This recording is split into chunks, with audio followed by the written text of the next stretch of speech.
سلام، این منم. اسمم محدثه است و برای اولین باره که دارم به این سبک تولید محتوا میکنم.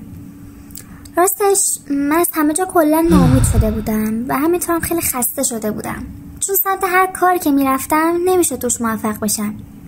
خواستم بلاگر بشم، حمایت نشدم.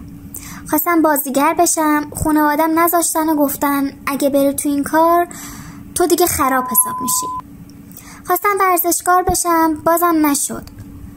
انقدر تحت فشار بودم و همینطورم ناامید که فقط خواستم یه چیزی بخورم، خودمو از دست این دنیا نجات بدم و کارمو تموم کنم. اما یه روز تو یوتیوب که نشسته بودم میچرخیدم توش، دیدم یکی گفتش که با این نوع تولید محتوا که بدون شهرم هست میشه موفق شد، مردمم استقبال میکنن. و خب گفتم بذار آخرین راه و آخرین پل امیدمم ازش رد بشم. اگه شد که خدا رو شکر، اگه نه دیگه هیچ کاری نمیکنم و تسلیم میشم و فقط میشینم گذر عمرمو تماشا میکنم. قبلشم که وقتی که مدرسه میرفتم فقط مشغول درس خوندن بودم.